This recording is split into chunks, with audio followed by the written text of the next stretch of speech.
Kumbh Mela viral പെൺകുട്ടിയുടെ വിവാഹ വിവാദത്തിൽ പട്ടികജാതി പട്ടികവർഗ കമ്മീഷനിലെ ഹിയറിംഗ് പൂർത്തിയായി. മധ്യപ്രദേശ് കേരള പോലീസ് സേനകളുടെ നടപടികളിൽ കമ്മീഷൻ അതൃപ്തി രേഖപ്പെടുത്തി.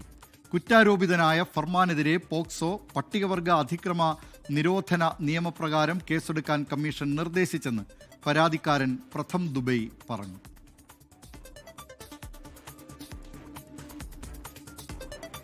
साथ में पापा रहते थे, हमको कुछ ऐसा पता नहीं था कि मेरी लड़की पे ऐसा कायदा हो जाएगा. हम पढ़े लिखे नहीं हैं, मेरी लड़की पे ऐसा कायदा हो जाएगा. पापा को फेंक दिया और वो लोग उठा के लेके चले गए मेरी लड़की को. उसको कुछ भी नहीं आता है.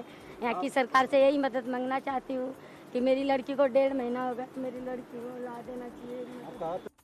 Commission has criticized the DGP of Kerala and Madhya Pradesh. When Commission has asked the question to the DGP after emerging the new fact in the case, why you have not arrested the Farman Khan?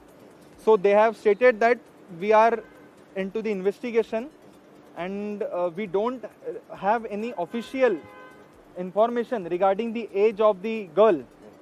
So they have given this reference that we are not aware of the fact that she is a minor. Kerala. Yes.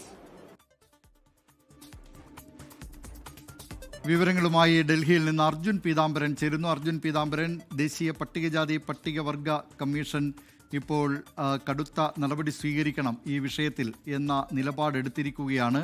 അതേസമയം സംസ്ഥാനത്തിന് വേണ്ടി ഹാജരായ police ഉദ്യോഗസ്ഥൻ പറഞ്ഞിരിക്കുന്നത് നിയമപ്രകാരം അവർക്ക് ലഭ്യമായിട്ടുള്ള വിവരപ്രകാരം ഈ പെൺകുട്ടി പ്രായപൂർത്തിയായി എന്നതാണ്. എന്തൊക്കെയാണ് വിശദാംശങ്ങൾ?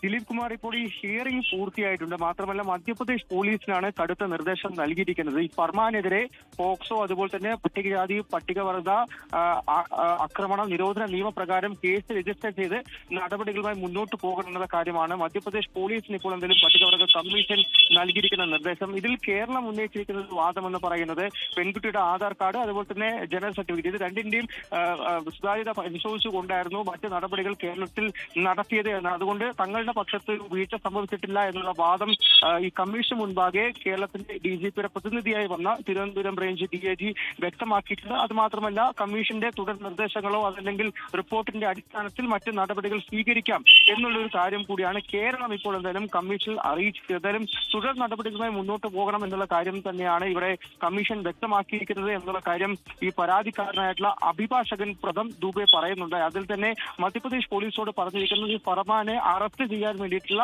നടപടികളുമായി മുന്നോട്ട് പോകണം എന്നുള്ള കാര്യം തന്നെയാണ്. ഒപ്പം പെൺകുട്ടിയുടെ മൊഴി രേഖപ്പെടുത്താൻ വേണ്ടിയിട്ടുള്ള ശ്രമങ്ങളും തുടരണം എന്നുള്ള കാര്യം കൂടിയുണ്ട്. വൈകാതെ തന്നെ ഇതിന്റെ ഒരു അന്തിമ റിപ്പോർട്ട് കമ്മീഷൻ തയ്യാറാക്കും.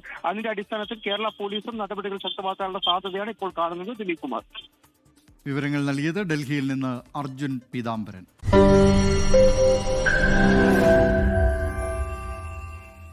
ലോകത്തെവിടെയായാലും ഏത് സമയത്തും 24 വാർത്തകളും ഓഗ്മെന്റഡ് റിയാലിറ്റി പാക്കേജുകളും എക്സ്പ്ലെയിനറുകളും വിശദമായി കാണാൻ ഞങ്ങളുടെ യൂട്യൂബ് ചാനൽ നിങ്ങൾക്ക് സബ്സ്ക്രൈബ് ചെയ്യാം.